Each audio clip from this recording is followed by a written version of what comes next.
The moment my son threw my suitcase onto the front porch, I knew 12 years of silence were about to become the best investment I ever made. I stood there in my good Sunday dress, watching my own flesh and blood lock me out like yesterday's garbage.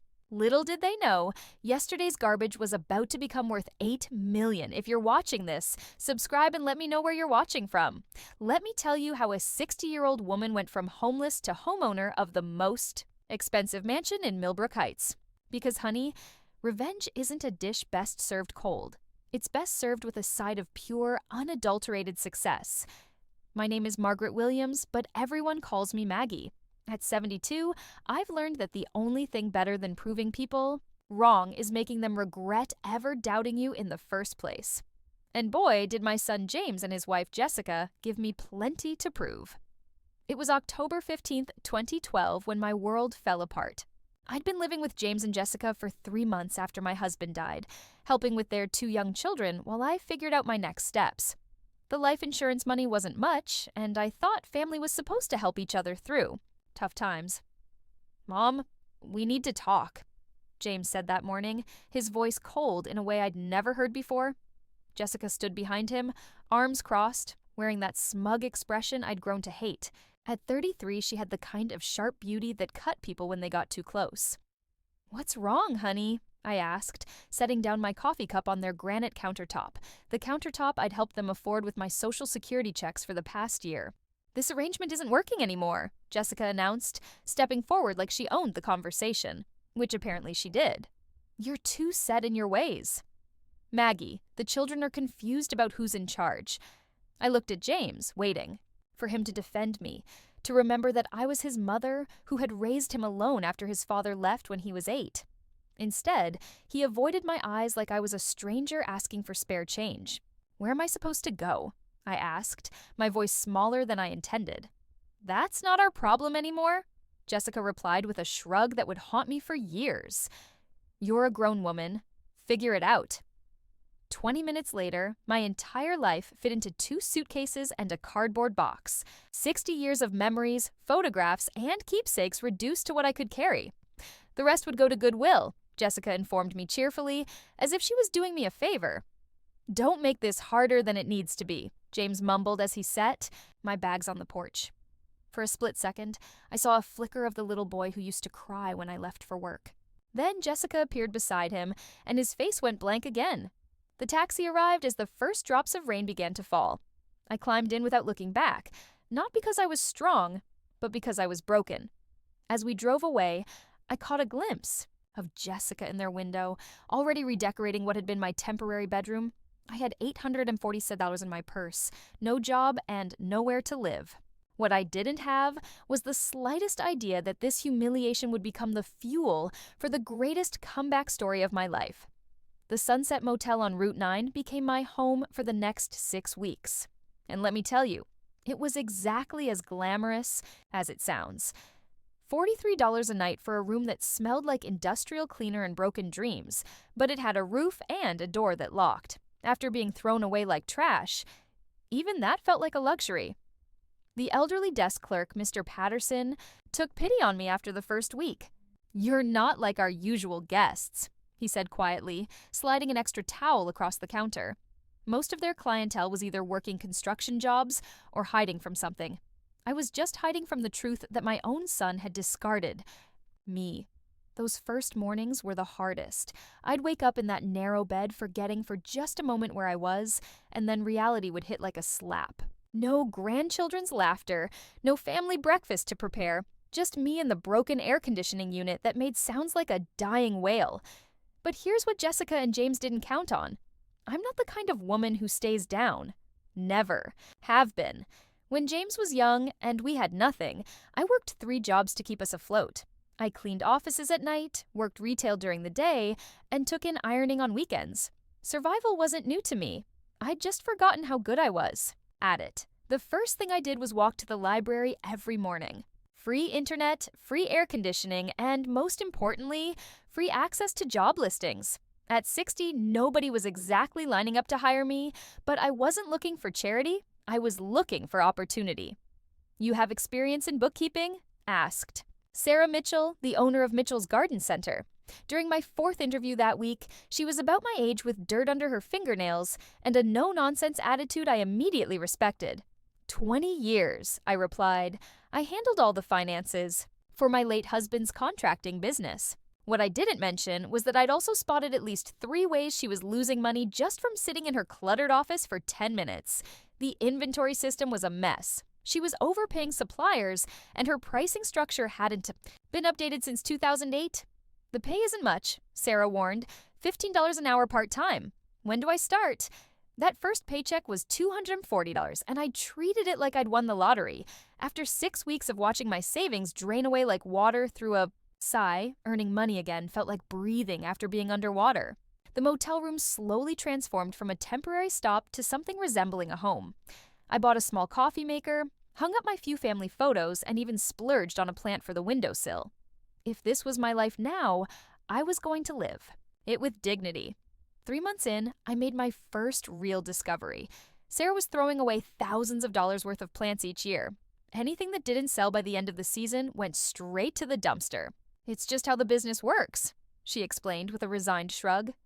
But I saw something else entirely. I saw potential. You want to do what with the dead plants? Sarah asked, looking at me like I'd suggested we start selling fairy dust and unicorn tears. They're not dead. They're dormant, I explained patiently. And with a little care, most of them can be revived and resold next season.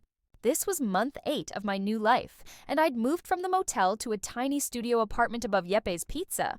The rent was $650 a month, which left me about $50 for everything else after groceries. But it was mine. No one could kick me out on a whim or decide I was too set in my ways. Sarah let me take home 3 truckloads of dead plants that November, probably figuring it would teach me a lesson about business reality. What it actually taught me was that I had a gift I'd never known about. My tiny apartment became a greenhouse. Every windowsill, every corner, every available surface was covered with pots and planters. I researched plant care on the library, computers, watched YouTube videos, and spent my evenings nursing brown wilted stems back to life. The neighbors thought I was crazy. Mrs. Chen from downstairs kept asking if I was running some kind of illegal operation. Too many plants, she'd mutter in broken English whenever she saw me carrying another pot upstairs. But by February, something magical started happening. Green shoots appeared, buds formed. My studio apartment was transforming into a jungle of healthy, thriving plants.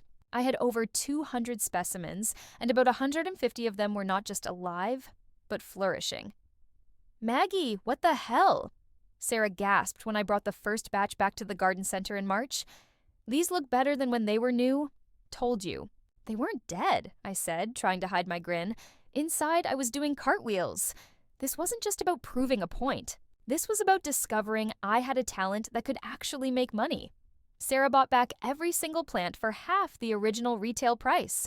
In one transaction, I made $847 more than my first month's salary. But more importantly, I'd found something that felt like purpose again. The next year, our arrangement became official. Sarah would set aside all the unsellable plants for me. I'd rehabilitate them through the winter, and we'd split the profits in spring. It wasn't exactly a business empire, but it was mine. Word started spreading through the gardening community. That lady at Mitchell's can bring anything back to life, people would say. Soon, other garden centers were calling, asking if I'd take their clearance plants too. By the end of year 2, I was making more from plant rehabilitation than from my bookkeeping job. I'd also moved to a larger apartment with a proper balcony and had turned Joseph's parking lot into an unofficial greenhouse with his permission. The best part? Every healthy plant I saved felt like proof that being discarded didn't mean being worthless. Some things just needed the right care, the right attention, and the right person who could see their potential. James and Jessica had thrown me away, assuming I'd wither and disappear. Instead, I was putting down roots in soil they'd never even imagined. Year 3 was when I stopped thinking small and started thinking smart. By this point, I had a waiting list of garden centers wanting me to rehabilitate their clearance plants. And my little apartment operation was bursting at the seams. The landlord had started charging me extra for excessive plant drainage, and Yeppe was getting tired of customers, asking if they could buy the beautiful plants covering his parking lot. You need a real facility. Sarah told me during one of our coffee meetings, and you need to think bigger than just saving plants. She was right, but thinking bigger required money I didn't have. My savings account had grown to about $15,000, which felt like a fortune after starting with nothing. But it wasn't enough for commercial space. That's when I met Eleanor Rodriguez at the Small Business Development Center. Eleanor was one of those sharp, efficient women who could spot potential from a mile away and wasn't afraid to push people toward it. "You're not in the plant rehabilitation business," she told me after reviewing my numbers. "You're in the business of turning waste into profit. That's a completely different conversation." Eleanor helped me see what I'd been too close to notice. I wasn't just saving plants, I was solving a major industry problem. Garden centers nationwide were literally throwing away millions of dollars in inventory every year because they didn't know how to handle end-of-season clearance effectively. What if you franchise the process? Eleanor suggested teach other people to do what you do. Take a percentage of their profits and scale the operation nationwide. The idea was terrifying and thrilling all at once. Me, a 63-year-old woman who'd been homeless 3 years earlier, running a national business. But the numbers Eleanor showed me were impossible to ignore. We spent 6 months developing a business plan. I would start with a proper facility in Millbrook, perfect the rehabilitation process, document everything, and then begin licensing the method to other operators across the country. The SBA loan application was 47 pages long, and I nearly gave up 3 times trying to fill it out. But Eleanor pushed me through every section, helping me articulate why this wasn't just some crazy plant lady's hobby. It was a legitimate solution to a real problem. "Mrs. Williams," the loan officer said during my final interview, "your financial projections seem optimistic." "Sir," I replied, I leaning forward with the confidence of someone who'd proven people wrong before. 3 years ago, I was living in a motel room with less than $1,000 to my name. Last year, I turned $50,000 worth of dead plants into $200,000 in revenue. I'd say my track record speaks for itself. The $150,000 loan approval came through on a Tuesday in March. I signed the papers in Eleanor's office, my hands shaking slightly, as I realized I was now responsible for more money than I'd ever imagined. Within 6 months, I'd leased a 5,000 QFT warehouse on the outskirts of town, hired 2 part-time employees, and established contracts with 15 garden centers across 3 states. Phoenix Plant Recovery, because everything deserves a second chance, was officially born. The irony wasn't lost on me. My son had thrown me away, assuming I was worthless. Now I was building a business empire based on proving that nothing is ever truly worthless, if you know how to see its potential. By year 5, Phoenix Plant Recovery had grown beyond anything I'd imagined possible. We were operating in 12 states, had 47 licensed operators, and I'd just signed a consulting contract with Home Depot's regional headquarters.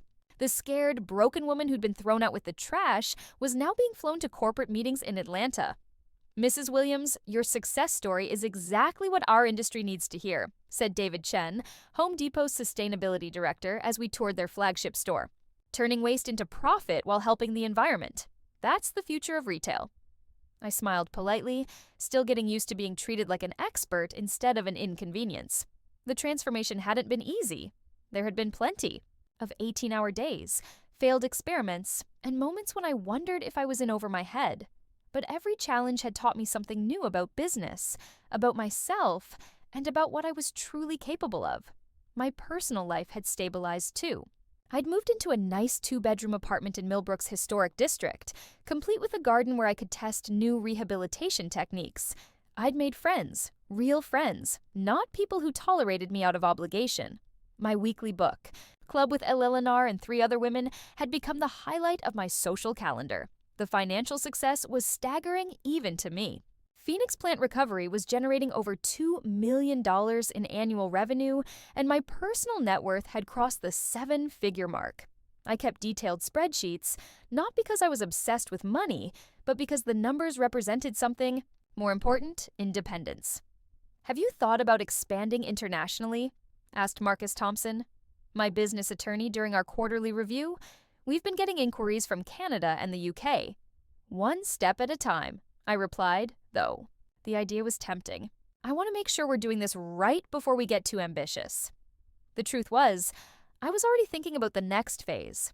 The plant rehabilitation business had taught me that there were profitable opportunities hiding in plain sight, all around us if you knew how to look for them. I'd started investing in other small businesses, applying the same principle of finding undervalued potential and helping it grow. But the real satisfaction came from the personal victories, like the day I hired Tommy Martinez, a 19-year-old who'd been written off by everyone else but had an incredible intuition for plant care. Or when Sarah Mitchell, who'd taken that first chance on me, sold her garden center and became one of my licensed operators in Florida. "You've changed my whole perspective on what's possible," Sarah told me during her retirement party. "Watching you build this from nothing. It's inspired half the women in this town to take risks they never would have considered." I'd started keeping a journal of lessons learned, partly for potential future employees, but mostly for myself. The biggest lesson: never let anyone else define your worth. James and Jessica had decided I was useless, a burden they couldn't afford to carry. They'd thrown me away without a second thought. What they didn't know was that they'd just given me the motivation to become everything they'd never imagined I could be. Every contract signed, every new location opened, every success story was proof that their judgment had been spectacularly wrong. And honestly, I was just getting started. The house hunting began as a practical decision and ended as an act of pure, beautiful revenge. After 5 years of apartment living, I needed more space for my expanding business ventures and investment portfolio. What I found instead was the perfect way to announce to Millbrook that Margaret Williams was no longer the woman anyone could throw away. The Harrison estate, Jennifer Walsh, my realtor, repeated when I mentioned the property. "Maggie, that house hasn't been on the market in 40 years. It's the most prestigious address in Millbrook Heights. Millbrook Heights, the neighborhood where James and Jessica had always dreamed of living but could never afford. The neighborhood they drive through on Sunday afternoons, fantasizing about someday while living in their modest colonial with the mortgage they'd kicked me out to afford." "Is it for sale?" I asked simply. "Well, yes," but Jennifer hesitated. "The asking price is $4.2 million. Let's take a look." The Harrison estate was everything I'd expected and more. 12,000 square ft of pristine colonial architecture sitting on 8 acres of manicured grounds, master suite with fireplaces, a library with floor-to-ceiling mahogany shelves, a chef's kitchen that could feed a small army, and a conservatory that was basically a greenhouse attached to the house. But what really sold me was the view from the master bedroom window. You could see the entire town of Millbrook spread out below, including the modest neighborhood where James and Jessica lived. Every morning, I could wake up and literally look down on the people who'd looked down on me. "The sellers are motivated," Jennifer explained as we toured the wine cellar. "They've already moved to Florida and want a quick close." "Cash offer," I said without hesitation. $3.8 million close in 2 weeks. Jennifer nearly dropped her briefcase. "Maggie, are you sure?" "That's a huge commitment." I was more than sure. Phoenix Plant Recovery was throwing off enough profit to cover the mortgage payments easily, and my investment portfolio had grown to the point where I could afford the down payment without touching my business accounts. But more than that, I could afford it because I'd earned every penny through my own intelligence, determination, and hard work. The sellers accepted my offer within 6 hours. 2 weeks later, I stood in the grand foyer of my new home, holding the keys and trying not to laugh out loud at the absurdity of it all. 6 years earlier, I'd been sleeping in a motel room with less than $1,000 to my name. Now, I owned the most expensive house in the county. The moving truck arrived the next morning. Though honestly, my furniture from the apartment looked ridiculous in rooms this size. I'd need to do some serious shopping. But that was a problem I was happy to have. I spent my first evening on the massive back deck, watching the sunset paint the sky pink and gold over my 8 acres of property. The silence was profound. No traffic noise, no neighbors arguing, just peace and space and the profound satisfaction of a goal achieved. My phone buzzed with a text from Eleanor. Saw the real estate transfer in the paper. "You magnificent woman. Champagne celebration this weekend." I smiled, typing back. "Bring the good stuff. We're toasting to new beginnings." What I didn't type, but was thinking, was that some beginnings require endings, and I had a feeling that the ending to my relationship with James and Jessica was about to become very, very interesting. Tomorrow, I'd start the process of furnishing my new life. Tonight, I'd simply enjoy the view from the top. The doorbell rang at 9:17 a.m. on a Saturday, exactly 24 hours after the real estate transfer hit the local paper. I was in my new kitchen, still figuring out which cabinet held the coffee mugs, when I heard that familiar two-tone chime echoing through my marble foyer. Through the security monitor, because yes, my house came with a security system that would make Fort Knox jealous. I saw them standing on my front porch like door-to-door salespeople. James looked older, grayer around the temples, wearing khakis and a polo shirt that screamed weekend dad trying too hard. Jessica stood beside him in designer jeans and a blazer that probably cost more than my first month's rent at Yepes. Behind them were two teenagers I barely recognized. Emma, now 16, had inherited her mother's sharp features, but thankfully not her cruel eyes. Tony, 14, looked like a taller version of James at that age, back when he used to build fort blankets and bring me dandelions from the yard. I took my time walking to the front door, my bare feet silent on the heated marble floors. 6 years of silence, and they show up the day after they discover I'm rich. The timing was so perfectly predictable, it was almost funny. Well, well, I said, opening the door, but not the screen. James, Jessica, children, I barely know. I let my gaze travel over them slowly, noting Jessica's carefully applied makeup and James's nervous fidgeting. To what do I owe this unexpected pleasure? Mom, James's voice cracked slightly. We read about the house in the paper. We wanted to congratulate you. How thoughtful. I didn't invite them in. Congratulations delivered. Anything else? Jessica stepped forward with that bright fake smile I remembered so well. Maggie, we know things ended badly between us. We've had time to reflect, and we realize we handled everything wrong 6 years ago. Handled everything wrong, I repeated slowly. Is that what we're calling it? Emma shifted uncomfortably behind her parents. Grandma Maggie, I barely remember you, but Mom and Dad said you used to make amazing chocolate chip cookies. The girl's innocent comment hit harder than her parents' practiced apologies. She was right. She barely remembered me because they'd stolen 6 years of her childhood from both of us. 6 years of birthdays, school plays, bedtime stories, and grandmother-granddaughter moments that we'd never get back. I did make good cookies, I said softly, looking at Emma. Then I turned back to her parents before I was thrown out like garbage. Mom, please, James pleaded. Can we come in? Can we talk? Talk about what exactly? Jessica's mask slipped for just a moment, revealing the calculating woman underneath. We're family, Maggie, and family should stick together, especially when… She gestured vaguely at the mansion behind me. When there's room for everyone, there it was, the real reason for their visit, delivered with all the subtlety of a sledgehammer. Room for everyone, I mused.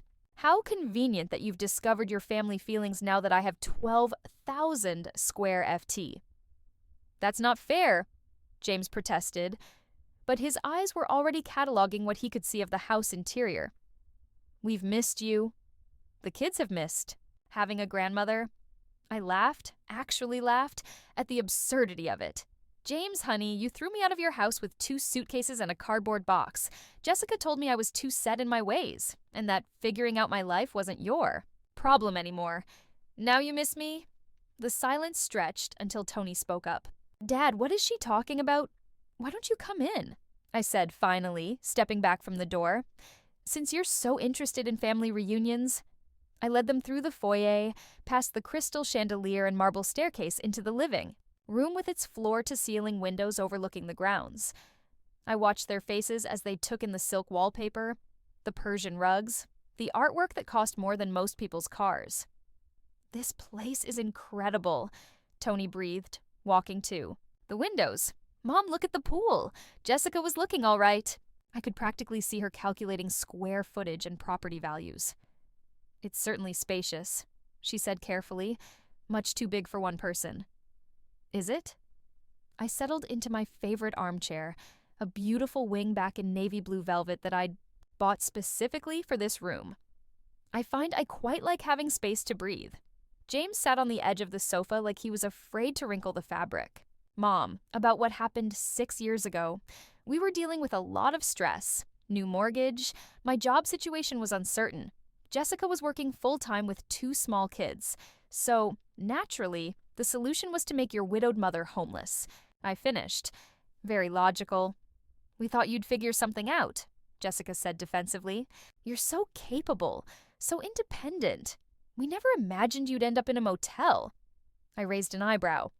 You never imagined it because you never bothered to check. Emma was studying a family photo on the side table, one of the few pictures I'd kept. From my old life. It showed James as a young boy, maybe 8 years old, sitting on my lap while I read him a story. Dad, you were really little, she said. That was taken right after your grandfather left. I told her, your dad and I lived alone for 10 years. I worked 3 jobs to keep us afloat, made sure he had everything he needed for school, drove him to baseball practice every Tuesday and Thursday. I looked directly at James. I thought that meant something. It did mean something, James said quietly. It means everything. That's why we're here. No, I said firmly. You're here because you want something.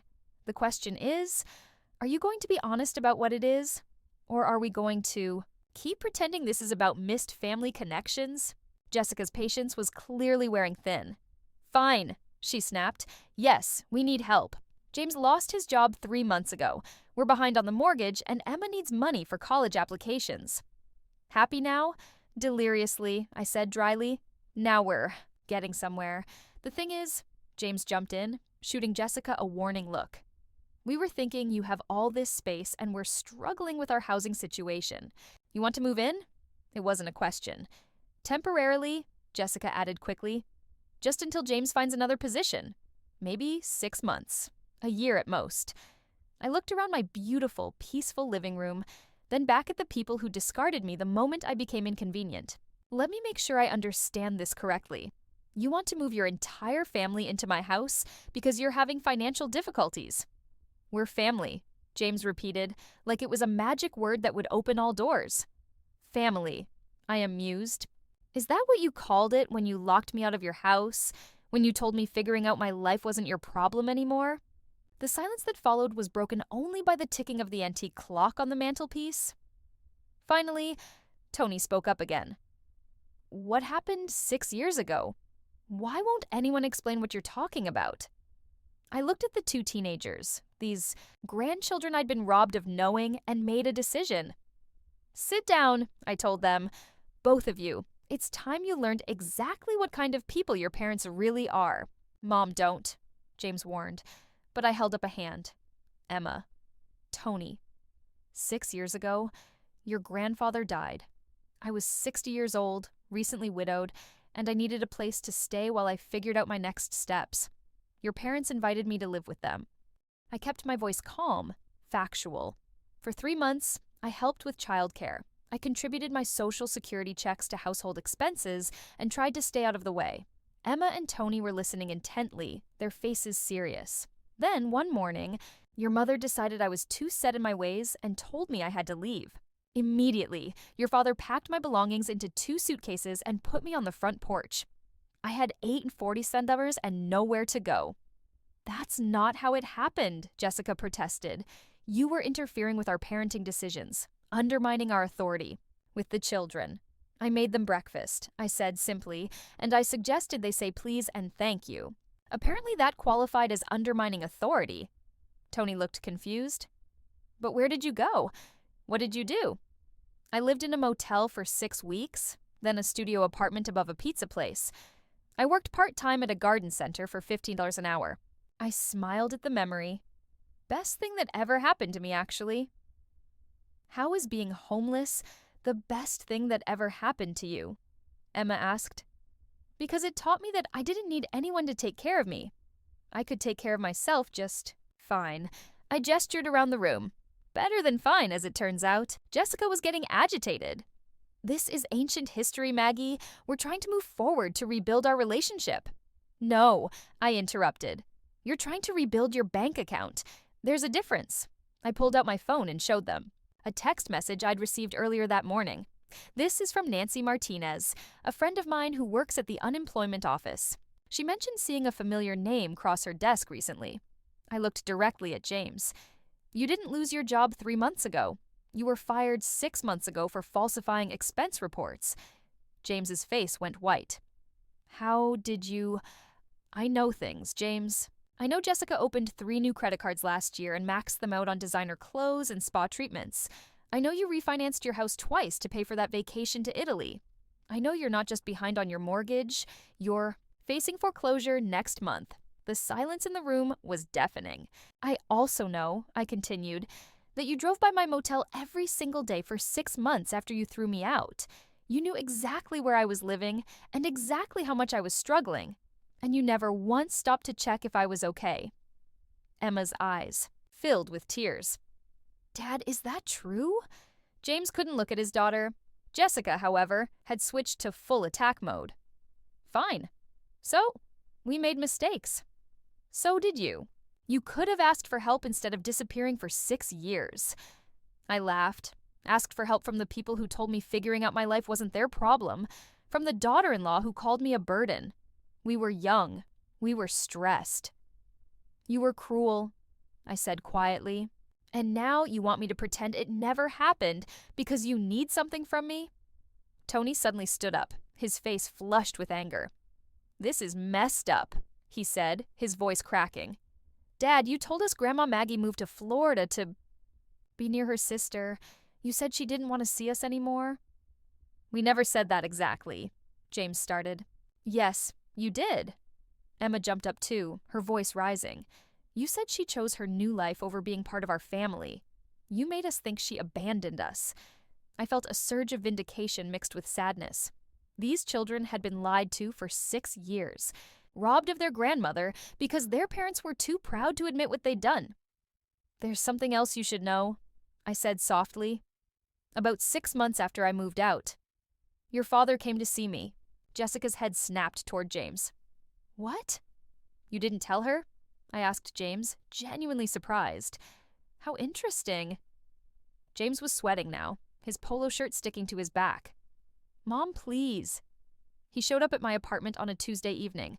I continued, watching Jessica's face carefully. He'd been drinking, and he was crying. He said he missed me, that he'd made a terrible mistake, that he wanted me to come home. You're lying, Jessica said, but her voice was uncertain. I pulled out my phone again and scrolled to an old photo. I took a picture of the letter he wrote me that night. Would you like me to read it out loud? The letter was 3 pages long, handwritten on legal pad paper. In it, James apologized profusely for letting Jessica convince him to throw me out. He admitted that he missed me desperately, that the house felt empty without me, that he realized he'd chosen his wife's convenience over his mother's well-being. But the most damning part was the last paragraph where he begged me not to tell Jessica about his visit because she's already threatened to leave me if I try to bring you back. He chose you, I told Jessica calmly. He chose keeping you happy over doing the right thing by his mother. And for 6 years, he's been lying to all of you about it. Jessica turned to James, her face a mask of fury. You went behind my back. You wrote her a letter. I was drunk. James mumbled. I wasn't thinking clearly. No, I said you were thinking clearly for the first time in months. That's what scared you. Emma was crying openly now. 6 years, she whispered. We missed 6 years with you because of their lies. But here's the thing, I said, standing up and smoothing down my silk blouse. I'm not the same woman who got thrown out 6 years ago. That woman was broken, dependent, willing to accept crumbs of affection from people who saw her as a burden.